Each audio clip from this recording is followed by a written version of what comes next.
Clock has started.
Goal.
Good evening, ladies and gentlemen. Welcome to another exciting, I hope it's exciting, Vobes Show on the last day of January 2022 with the lovely Julia. And lovely Richard. Why? And our little friend has paid us a small visit. Just trying to get him at... What are you doing? No, stop wagging your tail. No, it's... Ooh. Just don't sit on him. No, I'm dearly not going to... No, stop it. Hello. How you doing, little one? Huh? Little ferret, I'm my little ferret. You're not, are you? Yeah. I thought you were a badger. A badger? Badger? No, not a badger, not a weasel. No. No, not a squirrel. No. Are you a hedgehog? I'm a ferret. Hey, Are you thirsty? I can see your lips moving. Yes, you bugger. It's because you're not very good at it. No.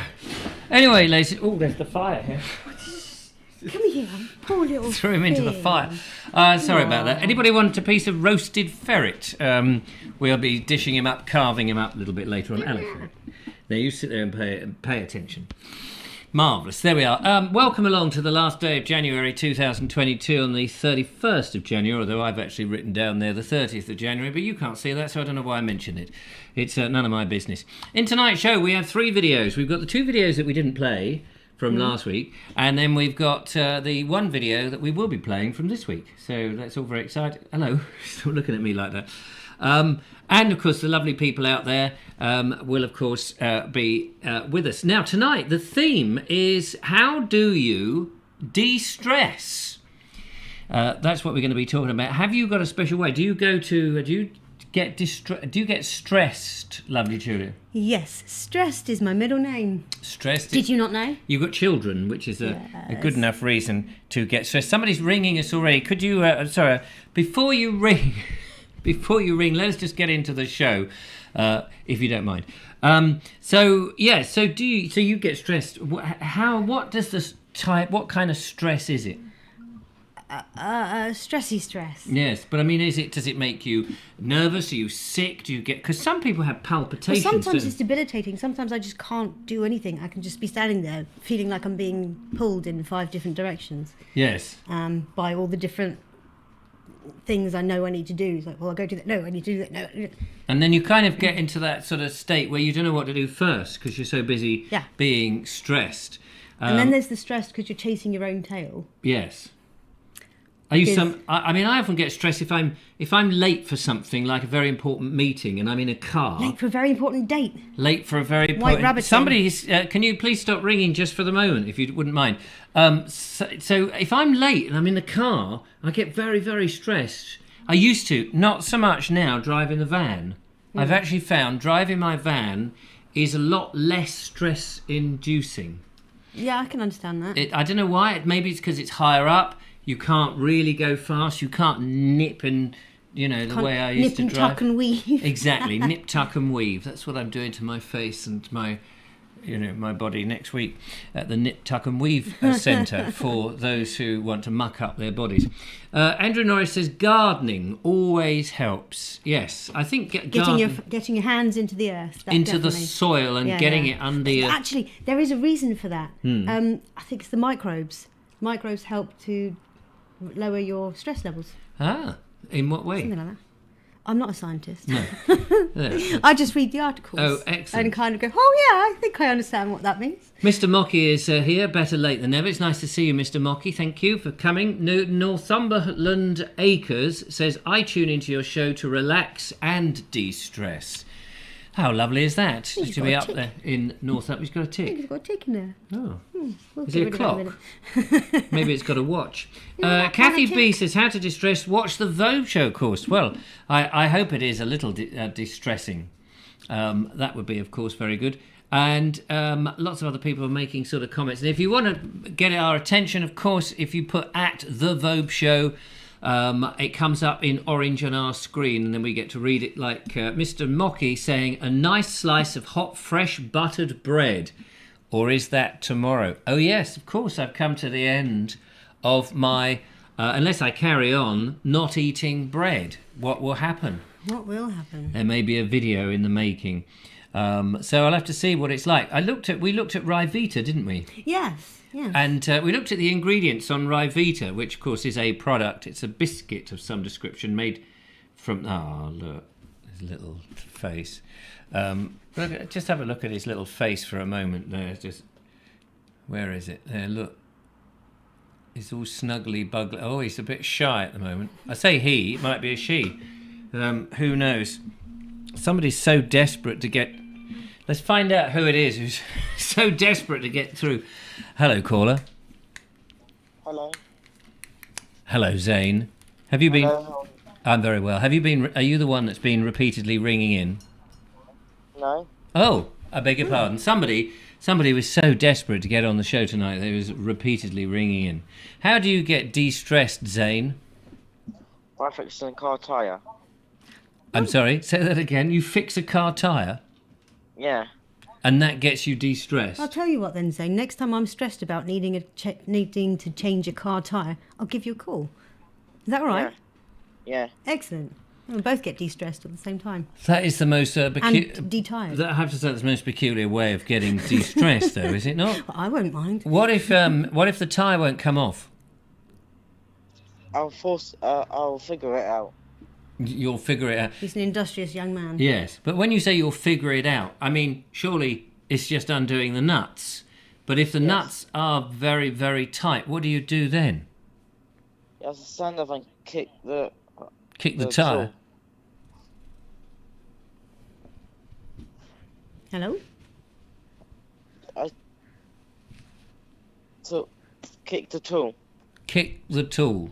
Where? Yeah. Where would you kick it? Down the hill? That's what my opinion would be.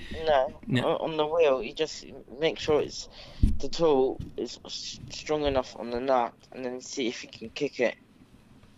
What if it shears off? That would be my fear, that it would shear off and then you're stuck.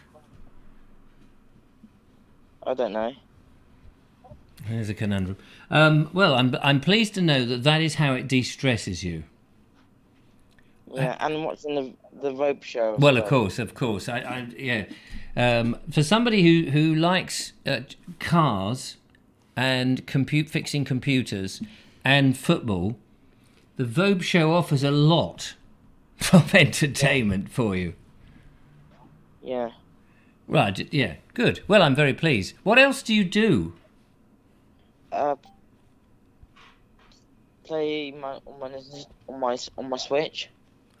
Oh yeah, I forget what a Switch is now. It's a games console that can be used in a dock or handheld. Yeah, well, because when you say Switch, there's I thinking you're by the door with the switching the light on and off.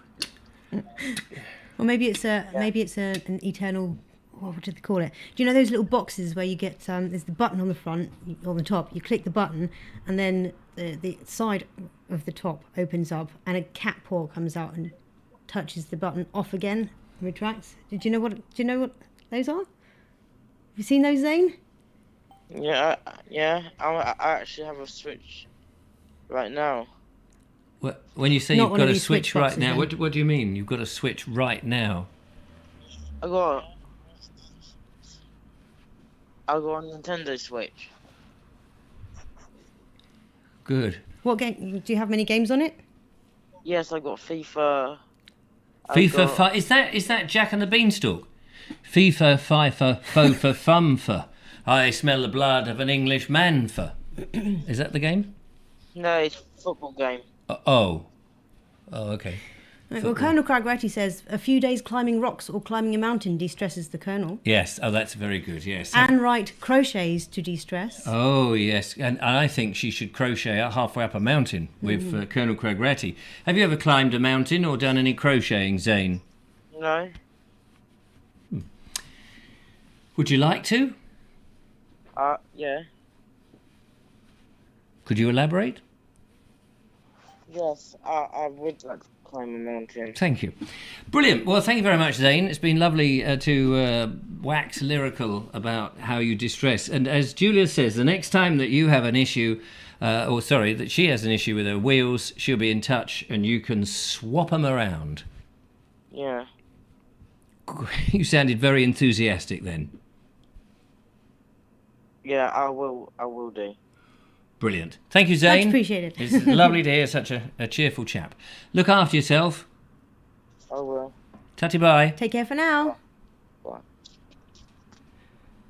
I can't turn this off. There we go. Oh, well, it's nice to have somebody different ring in for a change at the beginning of the show. My goodness. Right. New callers are welcome, of course. Yes, new callers are welcome. You try and get in before some of the regulars would be fantastic. If anyone is worried about having their phone call snippeted and put on as a little clip, don't worry. If that were to happen, it would be the whole call. No way to be misconstrued. Unless, of course, I'm editing it and I misconstrue it. Which, here we go. Which you wouldn't do. I wouldn't dare do that because I'd get into trouble. Yes. Hello, caller. Welcome to the show. Hello, Sir Richard. How the devil are you? I am very devilish. Was it you desperately trying to get in on the show? Well, I was just hitting the plugs on the piano. Yes, on the fast redial. Is that what it is? Yes. It's like, the Vobes Show's just started. Bing, bing, bing, bing. I'll get through. I'll definitely get in. Right. How do you de-stress? Because the only reason I say that is it can be quite stressful. You're trying to get through a sentence and the phone is continually going, and you think we're talking about de-stressing, and here am I getting stressed. This is not the way. De-stressing. Yes. De-stressing. Yes. How do you? How did I was thinking about de-stressing. I used to drive at 110 miles an hour. Where? Down the motorway. Which country are we talking about? England. Well, that's totally illegal. Yeah, it is, of course. Yes. 110 miles an hour. Get the number of the local police station. Down the motorway. Yes. with my eyes closed as long Hello, as I sir. dared. Yes, As Alan long as you Sandow. dared. Well, I'm glad you long as I survived that. What? What's your address, actually? And I just got the police on the other line.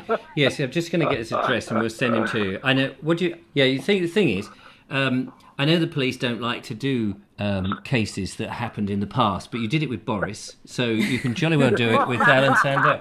That's an outrage. Over 200 miles Oh yes, in 2 hours. 200 miles into. Where can you go in this country where you can go 200 miles in 2 hours? That's 100 miles an hour. I was coming from back from Belfast. What, on the A5 or something? Where did you come across? On the Holyhead? No, but on. You won't get more than Northern 35 miles an hour on the A5, you know.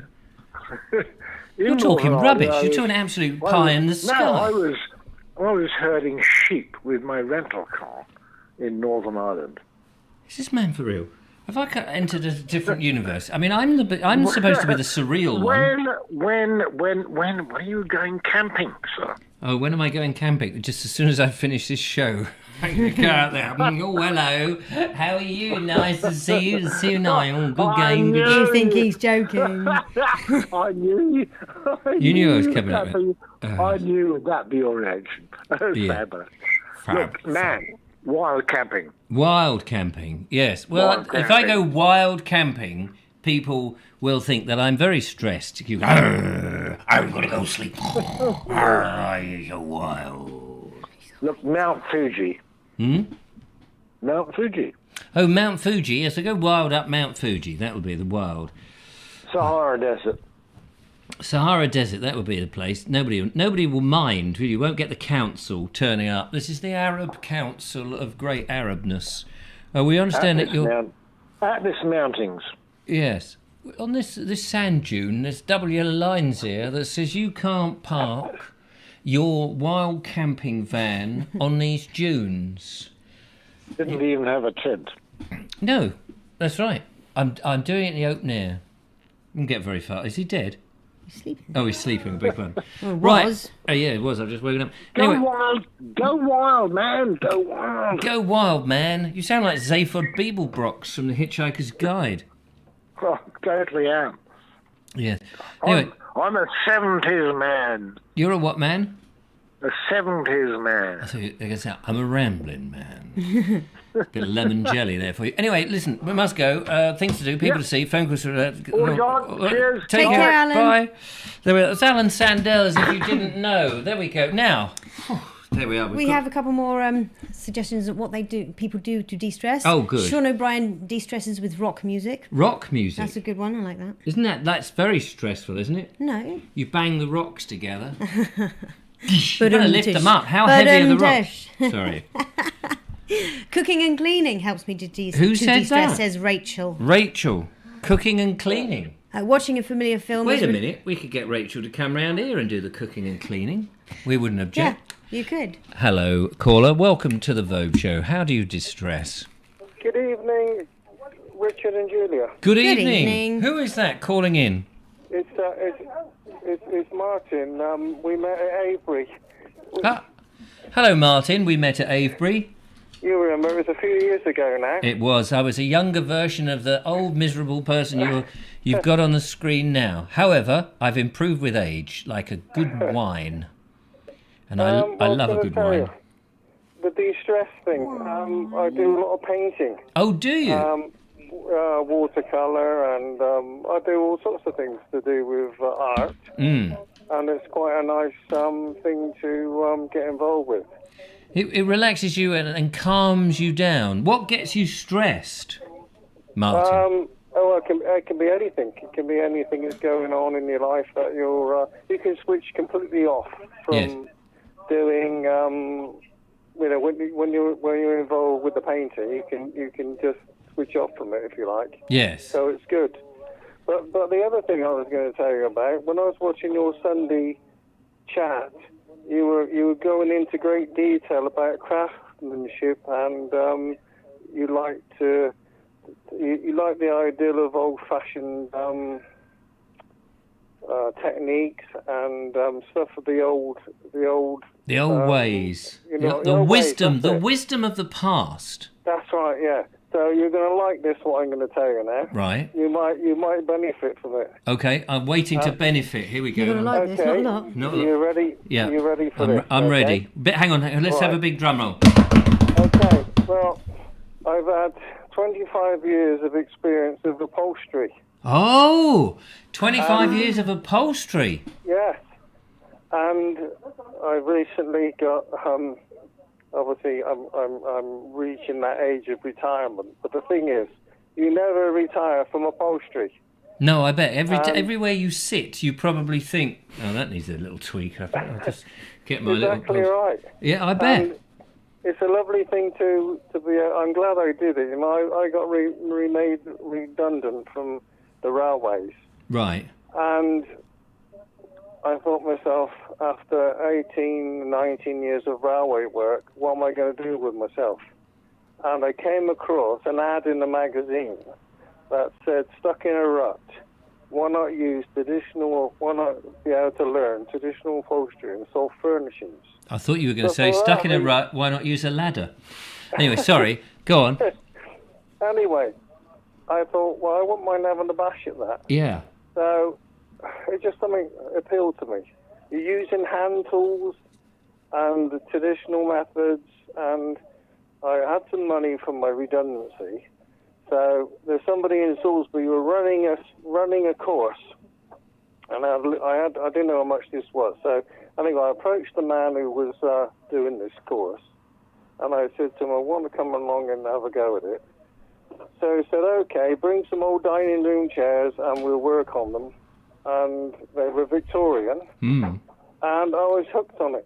Wow. As soon as I started working with the tools, and then when I'd finished it, they give you something that you can finish quite soon, because otherwise you get fed up with it. So within a day or two, I finished this dining chair, and I was really pleased with myself. Self-achievement, and it was just really nice. So from there on in, I learned how to do it, obviously, but I was completely not confident to do it on people's antiques. Yes. A bit like a brain surgeon trying to do it for the first time when you've got a real-life brain. Exactly. It's slightly concerning, isn't it? So It's all anyway, very well doing it on a cabbage for a few times, and you say, I'll just weave in here. True. It's very true, but it's quite a bit involved in it. I mean, it's so many techniques you need to know to be able to use the different techniques you need to use on antique furniture, because they're all different. Yeah, you see, I was thinking, I just thought you wrap the stuff round, get a few tin tacks, tick, tick, tick, tick, tick, done. Well, you're nearly there, but the thing is, when you use, if you're going to use traditional materials, and the traditional materials are horsehair. Right. And, is that easy to get hold of? Yes, there's suppliers that you can get. We use. And we were talking about this. Yeah, I've got a question. George? When we say horsehair, are we actually talking mane and tail, or are we talking fur as well? You're talking. There's different grades, Right. and the best horsehair is mane and tail. Right. But the rest, there's you can use the other stuff that's been shaved off the horse when the clips, the clippings. Yeah, the you can use that, but you need to basically mix it with something. So you can, for a cheaper alternative, you can get cow, believe it or not, cow tail and horse, a mixture. Oh yeah, I didn't think about that. Because I'm sorry to go off on a tangent, but because we're going to have to move on in a minute, but I want to pick your brain. Do email me, because it would be interesting to talk to you about I was going to say, if you need any advice, I'm quite happy to give it to Martin, you're a star. And you'll be interested, because if you start to do any of this, it's really addictive. I bet. It's satisfying to use the hand tools. Yes. Well, this was... Because I I've got staple guns. I'm finished. Yeah, when you buy something from some of these big, I nearly mentioned the name then of a firm, but any of these large firms, and you tip the sofa upside down, and you just see staples in it, and you think that's been put together in 5 minutes. It has, yeah. Even the main frame's been stapled. And even the frames. Yeah, they do it for quickness. And you just think, where is the satisfaction? Well, that's it. It's done mass. It's just done in mass. There isn't any satisfaction. No, this is what I was going to say to you was, if you look up on my Facebook page, Bramblemead Upholstery Facebook, you will see the biggest heap of rubbish sofa. It's an antique, but it's all falling to pieces. Bramblemead? Yeah, Bramblemead Upholstery. Okay, Facebook. And that sofa took me, I did it during lockdown, it took me months to do it, but I restored it back to its original condition using all the traditional methods. Wow. And if you like the traditional methods and traditional upholstery, you will be absolutely fascinated. Everybody does who sees it. It took me months to do, but it was a wreck, absolute wreck. I'm on the page. There's photos here. Is it the purple thing? You'll see a couple of them, and you'll see what I mean. It's an absolute wreck. It's in my back garden. But of course, the stages that it's being done. That's beautiful. That's beautiful. There's a chaise lounge type thing. Yeah, that's the start of it. But if you go down, that's it. That's the main page. If you sort of scroll down, I can show you the wreck. But that isn't it. That's just a showpiece that I did for somebody, just to sort of show people what I do. But if you go down, you should be able to find. Yeah, on this computer, I'm not signed in. Is it? There it is. That's it being constructed. Oh right. Oh okay. All right. So there, I've put all the springs in, and I've done all the polishing. Wow. But you'll see, that's my helper. Anyway, if you go down and find some more pictures, you'll see the wreck, and then we'll let you talk to somebody else. Wow. Yeah. Okay, beautiful woodwork. So that's basically all the traditional springs, and that sofa is going to last for another 100 odd years easily. There you go. Excellent. That's my that's because I have to take it apart. Yeah, that is amazing. Now I'm not planning that anything of mine will look anything that good.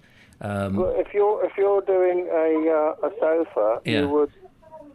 If you're doing a sofa, you will have a frame. That's a French sofa. I did. But no, the one in my workshop has been that's a French walnut sofa. That's my mate again. He likes to take it easy. What's the dog but called? I'm sure that if you're interested in doing that type of work, and you want a proper sofa, which is, let me see, covered in upholstery, you will enjoy the work. There it is. That's the frame. Yeah, Okay. Absolutely. That is how I bought it, believe it or not. Wow. And I had to polish it, and I had to clean and glue all the joints to get it sort of worthy of upholstering. And there's an old wreck of it somewhere in the garden. I'm sure it's down there. If you keep going down the page, you'll see it. Was that an image of yourself and the dog? What's yeah, your dog called? That's me with my dog. Yeah. What's your dog called? He's called Ziggy. Ziggy. That's and awesome. He's a German short-haired pointer. Yeah, I was going to say, he certainly looks like a gun dog. So somewhere on there's a picture of it in its terrible state. And really, it was fit for the tip. Yes. But I had to do something with it. I had to sort of bring it back to life, if you like. Yeah. So anyway, if you want any information on upholstery, when you start your project, I'll be only too happy to advise you. But you're surprised what you can do with a tack hammer and some tacks. Yes. Yeah? Yes. So it's just knowing how to go about it. All that you see on that ginger, that fibre, that is a cheaper alternative to horsehair. It's a coir fibre, that is. Right. That lays over your springs, okay? Yeah. And then all that then is stitched in like a big mattress. It's like a big mattress. See, that would last. That's why these Victorian furniture lasts so long. Yeah, no, I absolutely believe. Listen, what did you think of my idea of using straw and sheep's wool on a fleece? The sheep's wool's good. That's a good idea. For the cushions, you can use feathers. Yeah. Feather cushions. Oh, yeah? right. Could you? I was thinking like the base. You know, like you've got that ginger stuff. Right. I was going to like use straw and push, and then put sheep's wool, a fleece around it, and then put your fabric over the top, which I would hand sew because it sounds good. You could do, yeah, you could do that. Yeah, just knowing how much to put in to get the consistency right. Yes. Because otherwise it would go all floppy, and you need the firmness of it. I mean, I can advise you how to fix it. Well, we will talk. We will have a chat. Just send me a brief email just to say spoke to you yesterday, and just so I can remember what your email address is, and I'll get in touch, and maybe I can come down and witness it. Yes, exactly. Because funny enough, I'm teaching somebody on Zoom at the moment to do some chairs. Oh, brilliant! Well, I'll come down, and maybe you could show me some stuff, and I could film an interview and whatever. And we'll make a little video and. That'd be nice. Yeah, that would be lovely. Thank you so much. Martin, better move on because... okay, of course. You can send email to richard@vobes.com. Yeah, I think they've got my email address. I'm sorry for taking your time up. Not at all. No, absolutely fascinating and very, very interested. Thank you so much for that. Anyway, take care. Take care, both. Yeah, Bye. Look after Thanks yourself. for your call. There we go. Okay, bye. Bye-bye. Take care. So there we go. There's a craftsman who enjoys what he does, found it fascinating, loved every moment of it.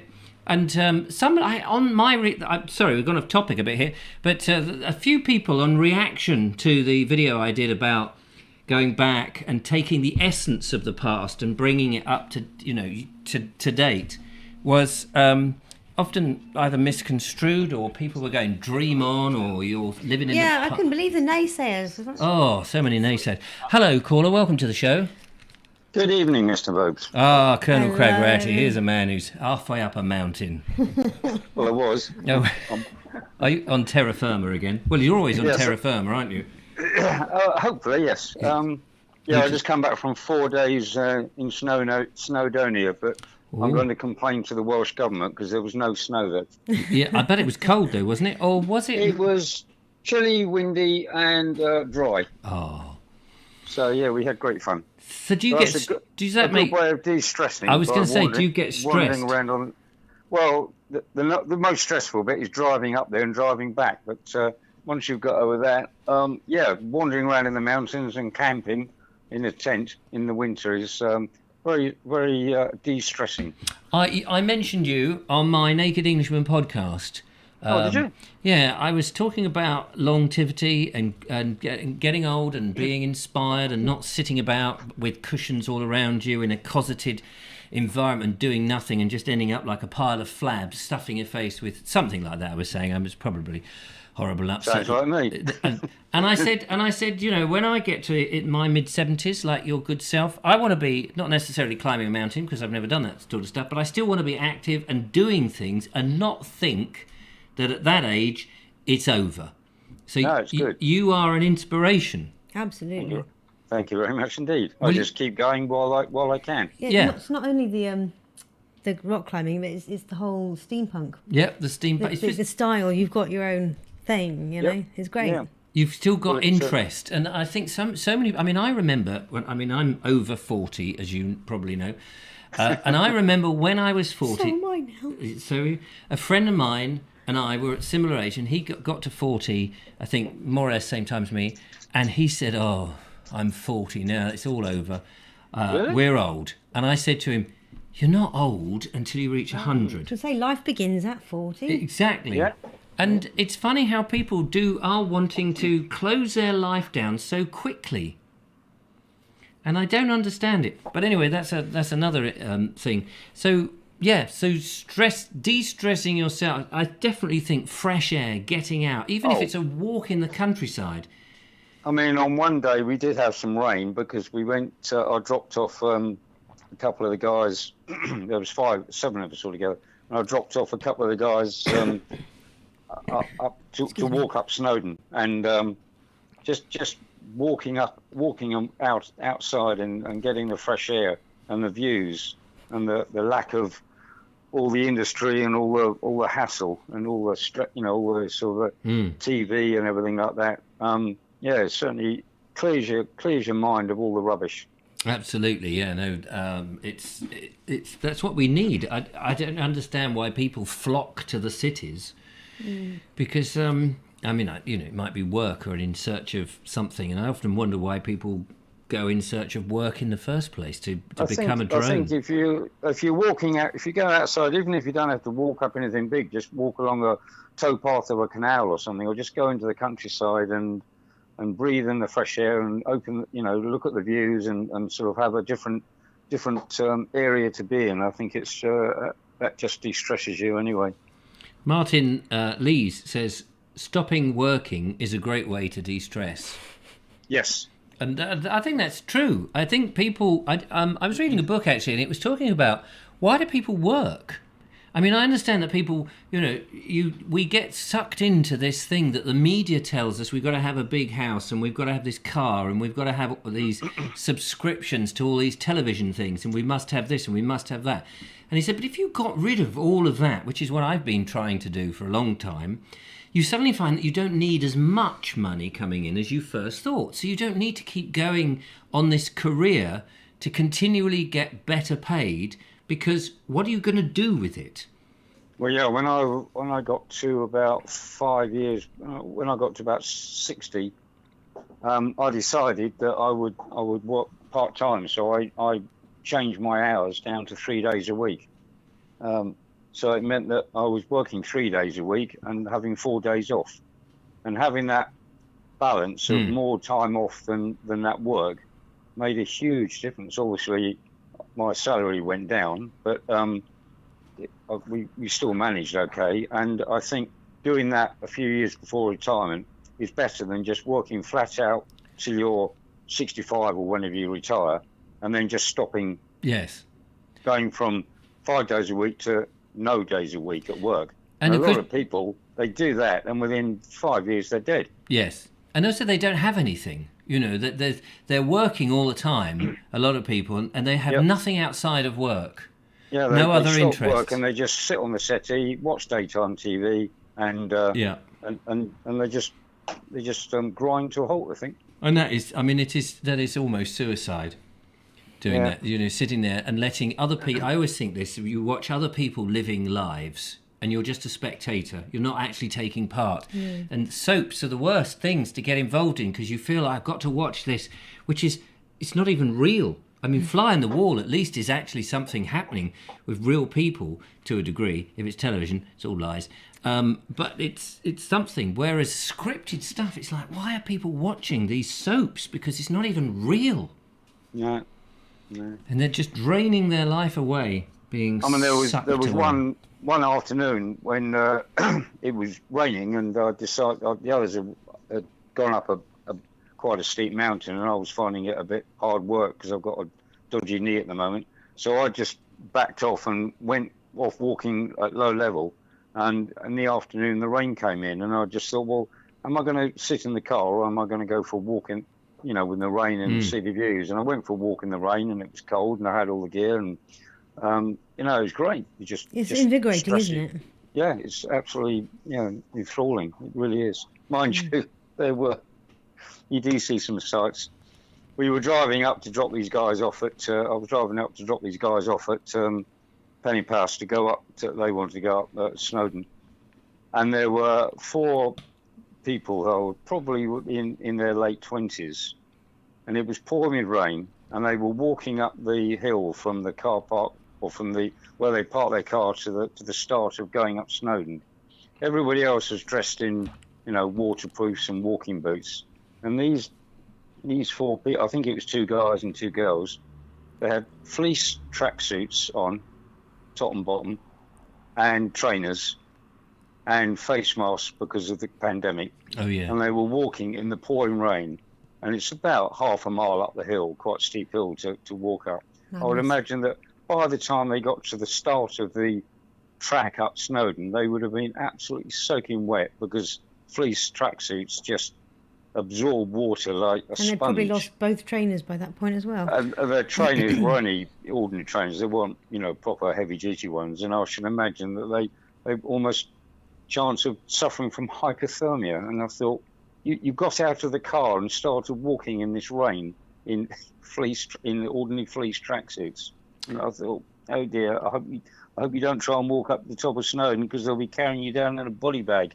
Well, at least they won't get COVID. I mean, that's the great thing, with those protective masks, and they're not very heavy, so it's Die not... of cold. Yeah, I wasn't quite sure why they were wearing COVID masks when they were out in the fresh air with a bit of a wind blowing and pouring with rain. I should imagine the chances of catching COVID at that point was zero. The chances of catching absolutely, yeah. Hypothermia and is much higher. Much higher, yeah. We've got some interesting comments here. Bon in Brighton says, "Work hard, save hard. I live life to the full afterwards." Now, I'm a bit dubious about that. And actually, Julia M says, "Not everyone makes it past 55, so all those plans may never happen, and all they did was work in a job they hated." And I totally agree with that. I think it's a bit foolhardy to. What is it Bond said? Work hard, save hard. Because many a person has got to their retirement point and they've lost it. And all that money then goes to, the tax man or inheritance or you've got to kids. have a bit of a balance and work reasonably well and, so that you can live, but try and spend time and a bit of your money on doing something you enjoy doing. Well, that's the key, isn't it? I mean, if you've got an ounce of brains, you're going to try and think, what is more important? Having something that fulfills your life, no matter how long it is, or whether it just fulfills your pocket, and you can't take the money with you. No. Anyway, we better move on. Move on to a couple of comments. Yep, okay. Yes. Well, good to chat to you, Richard. Yeah, thank you so much. And you are, remember, an inspiration. Thank you very much indeed. That's most kind of you. No, it's Take care, Pete. You are one to me as well, because you've opened up a lot of ideas from me watching your shows as well. So fantastic. Works both ways. Oh, Always good to hear. Well, look after yourself. Thank you, sir. Take care. Bye-bye. Bye. There we go. Yes, Julian. So we have Sean James Cameron saying, "I read a story last week about a man who walked up a British mountain and it was raining at the bottom, but a heat wave at the top." Well, yes, so there we go. What do you dress? I suppose as you go up, you could take your garments off. Taking clothes off as you go and then up. you can strip at the top. Be the naked man on a naked mountain. Only when you come back down, hopefully the clothes are still there so you can put them back on again. Might be a bit damp. Yeah, that's true. Can you scroll up a bit? 'Cause I there's can. one or two that we missed up there. Keeping active is key. My granddad was still riding his bicycle at 96, climbed up ladders to clean windows and grew his own vegetables, not at the same time. Who said From that? Rachel. From Rachel. That's a good... Yeah, climbing up the ladders, that's going to keep you fit. Yeah. Kerry Baldwin says, going self-employed got rid of my stress big time. Yes, it certainly did for me. You're your own boss. And I used to find that if I had clients that were just idiots and difficult to work with, I would finish that job, but I would just not bother to work for them again.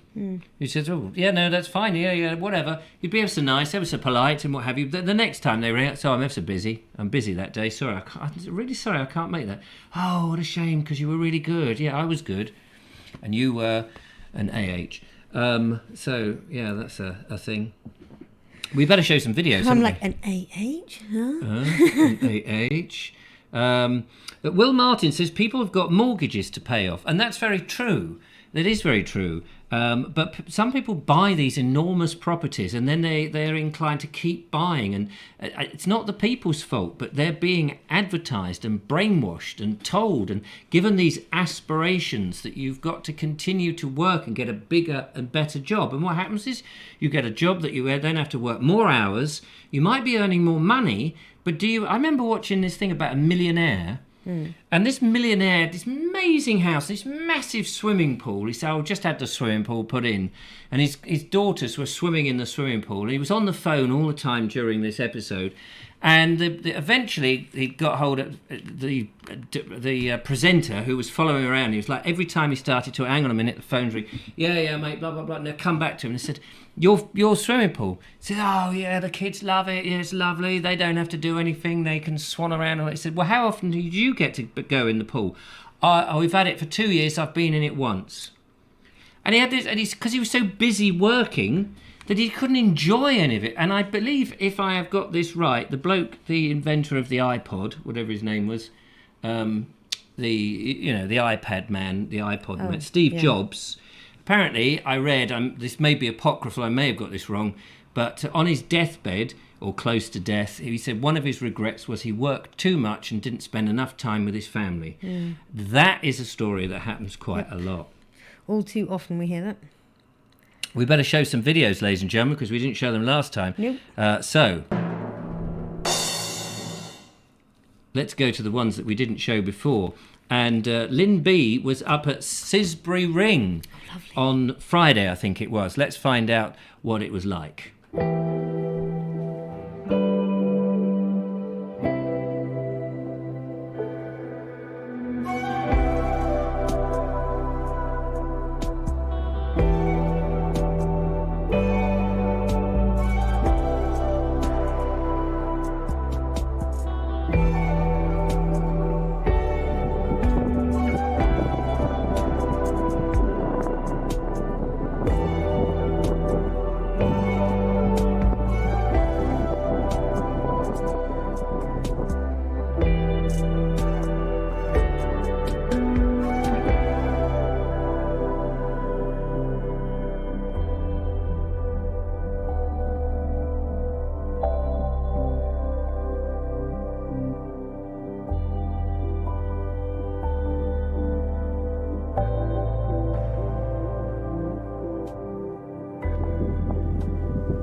What a lovely place.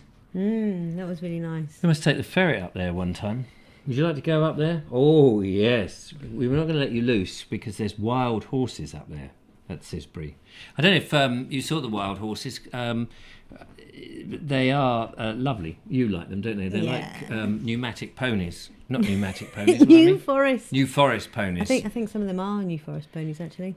None of them are pneumatic. No. At least I don't think so. Don't think there's such a thing as a pneumatic horse. No. Well, there might be, actually. You never know. Who knows? A pneumatic pony could be the Christmas present of 2022. The must-have gift that you give to a loved one. Maybe on February the 14th, give your lover or intended Valentine a pneumatic pony.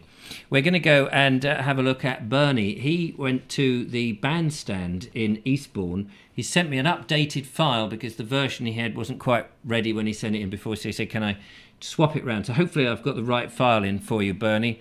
We have a quick phone call. Quick phone. Sorry, Bernie, we're coming to it. Hello, caller. Welcome to the show.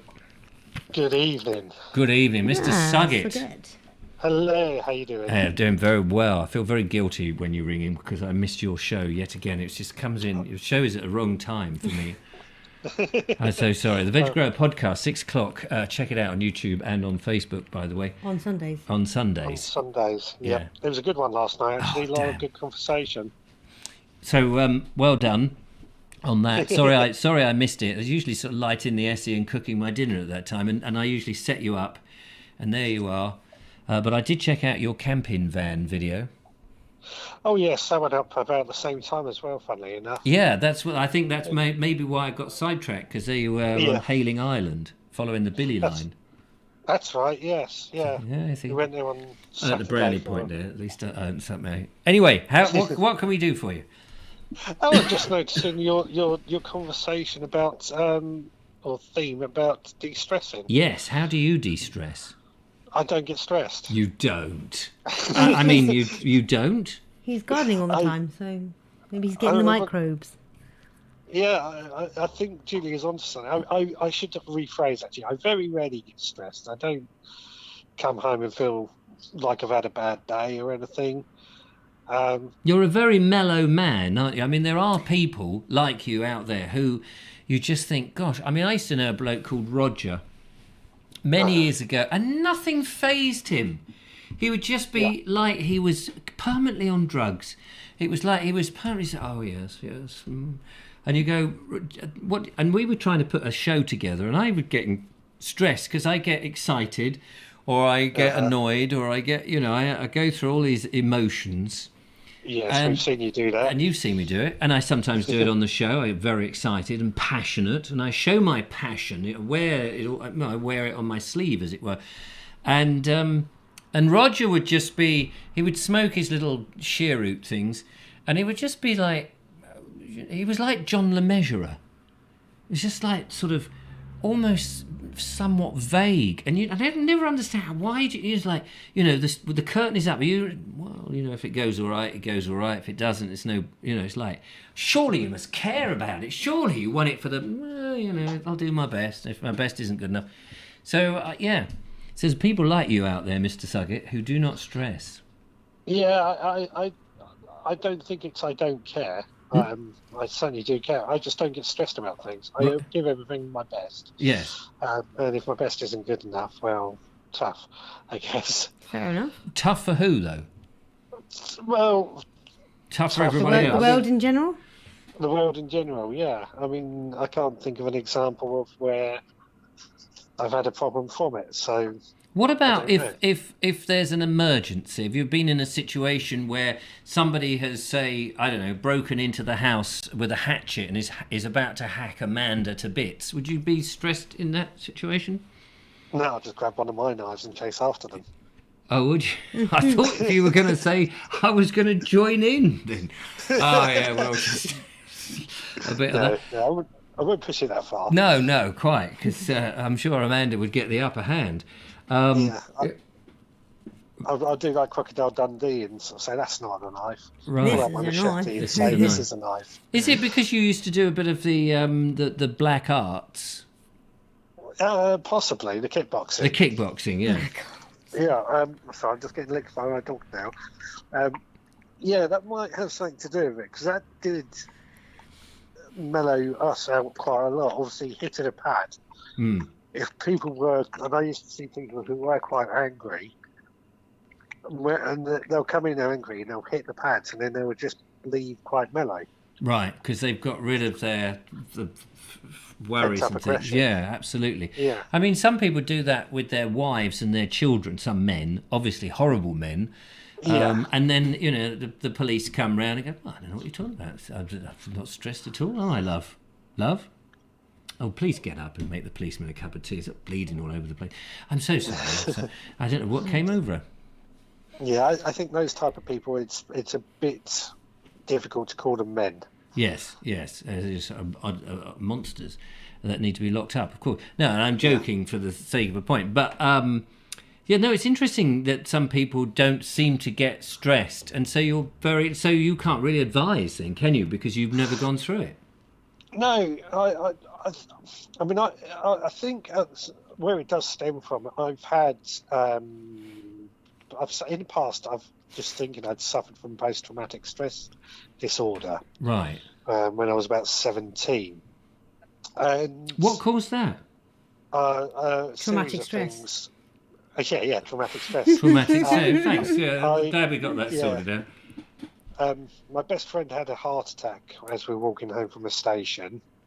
I got stabbed and I saw a dead body pulled out of a river. All on the same day?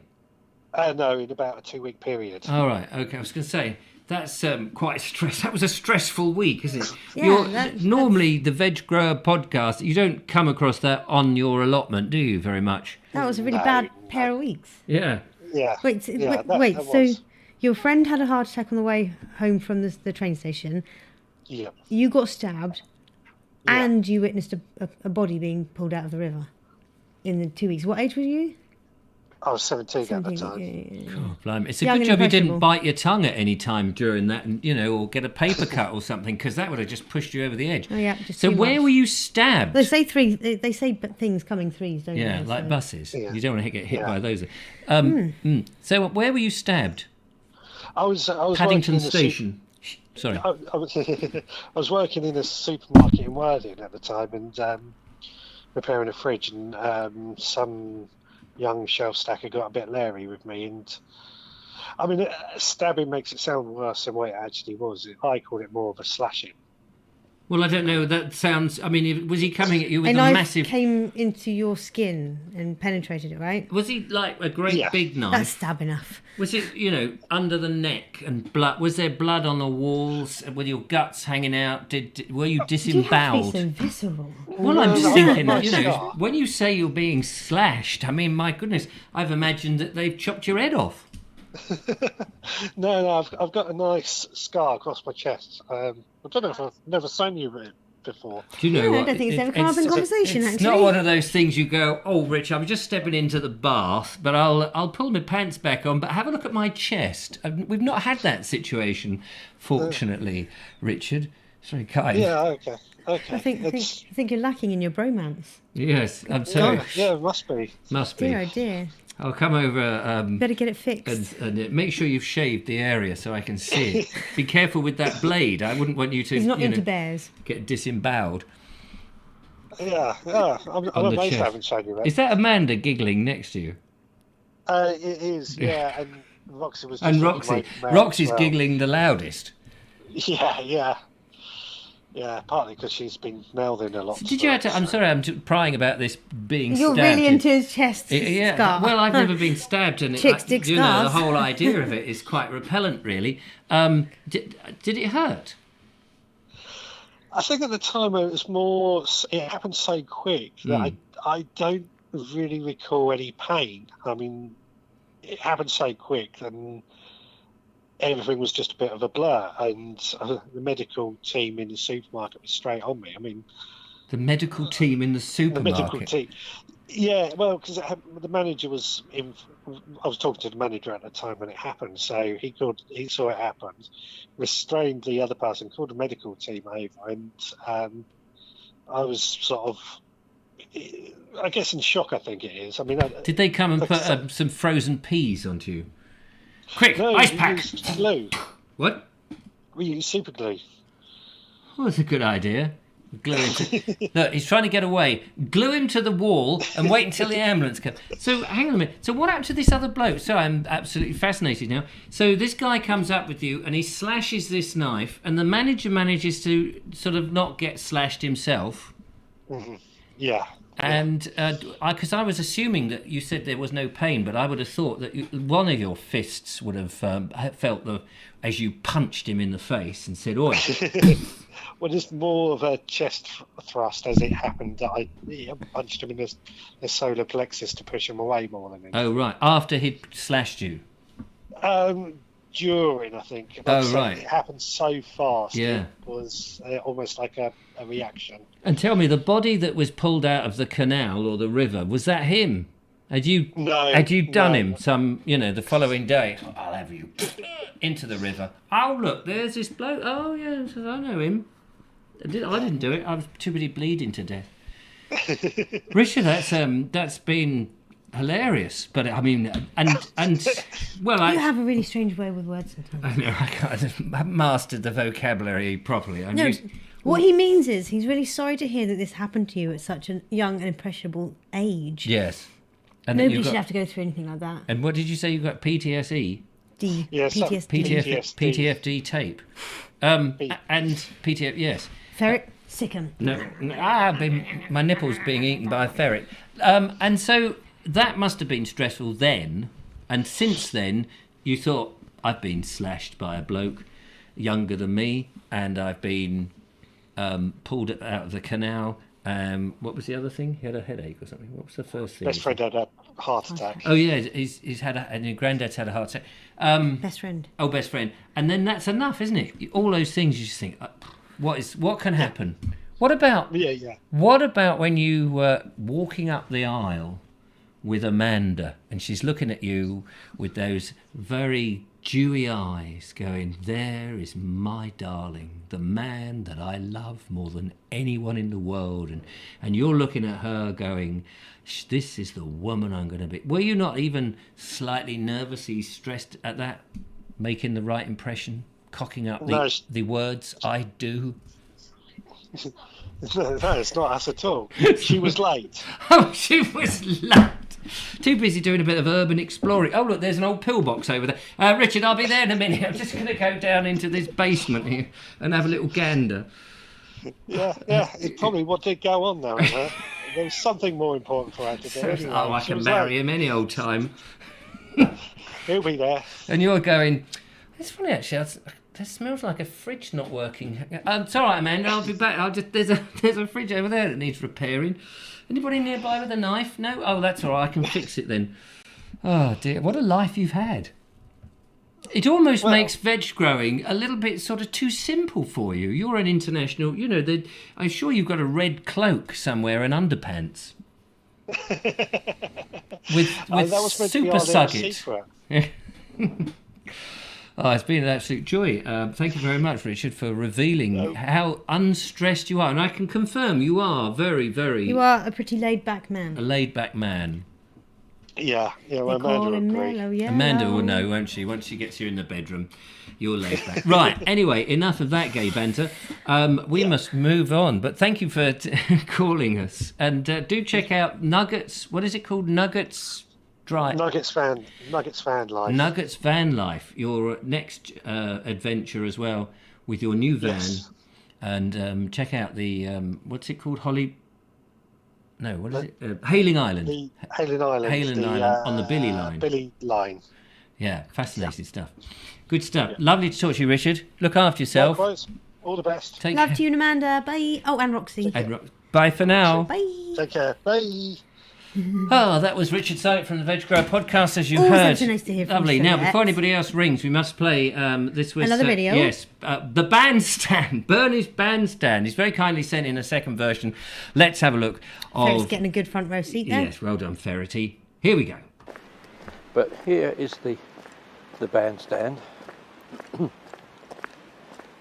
When we were on the Dotto train, we used to go along the top promenade. We had to drive round that top level, round the back, even while there was a concert on. That was so dangerous.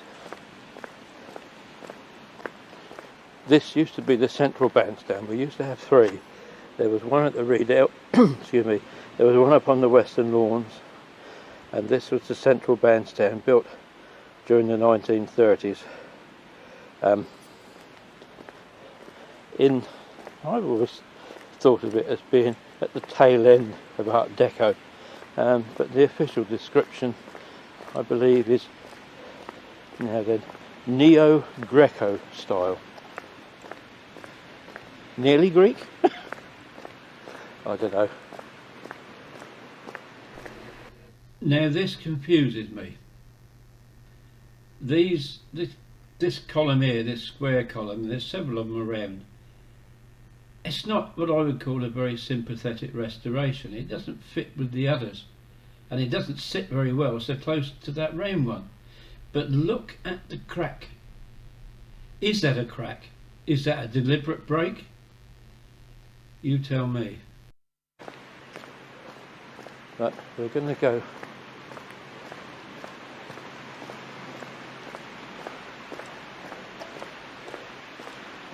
A lot of building work is being done at the moment. It's in very grave need of restoration.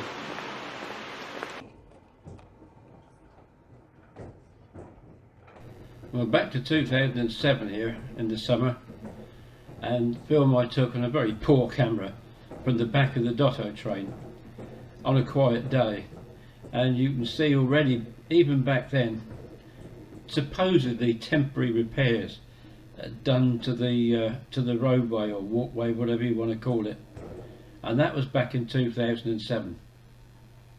And we haven't really had any work done on it since, have we? And then you have the news this year that the bandstand will not open at all in 2022. What the hell is going on? I'm hoping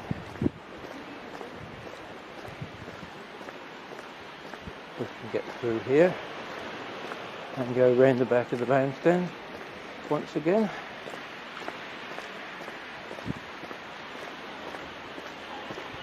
I've no doubt there will be some pretty floral arrangements there. You can see as we walk along how a lot of cracking.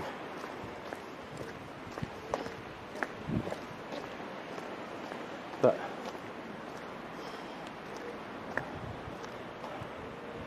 there's a nice view of the stage. Very sad to see it in this state.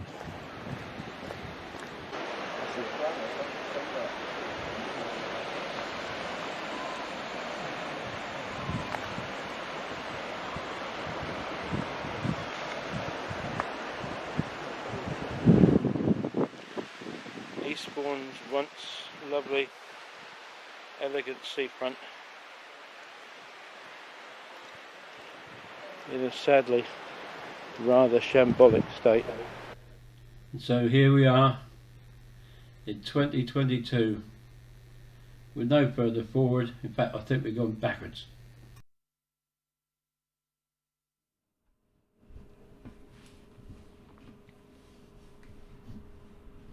Gone backwards. Such a shame. Such a shame, Bernie. Thank you for sharing that with us. Interesting, and everyone came to your aid there with expansion gap or expansion joint or whatever. Yeah, fascinating. Good stuff. Thanks for sending that in, and it's lovely to see a bit of Eastbourne. I've been there many times, but not for a long time. Well, that's it for today. But before we go, Bonita has said, or sorry, Bon in Brighton, or Bonnie, whatever name she is these days, has said, knit your own furniture. Here we go. Here's one I made earlier, and she's knitted her own beanbag. So yeah, you could That do looks that. so comfy.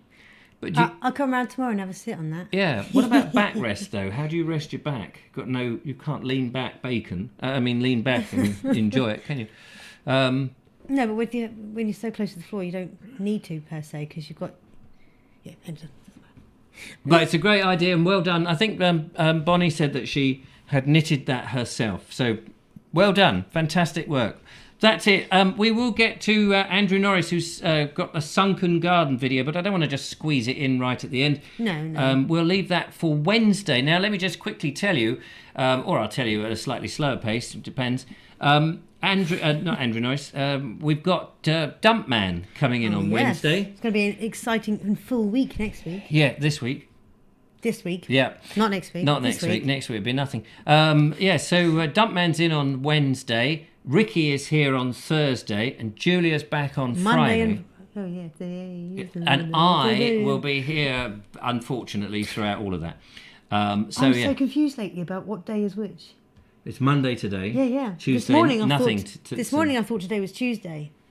And the final announcement is that as we get towards the spring and summer, I may reduce the amount of Vobes shows to perhaps one a week, because I want to be out in my van going off doing things, and I can't be restricted by the show, unfortunately. So you might have to find something else to do of an evening. But I'll keep you posted. Sorry about that, Ferret. We'll leave you a bag of nuts. Whole hazelnuts. A company corporation comes and covers them in chocolate, and you have to work out which one it is. Anyway, that's it. Thank you very much for our lovely phone calls, for all our lovely pictures and our videos.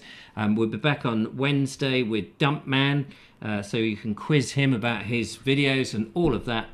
But until next time, take care, look after yourself. Thank you, Julia. Thank you, Richard. Thank you to Judith and Sean out there doing the moderation. And thank you for all the viewers and the commenters and the callers. And yes, until next time, bye-bye.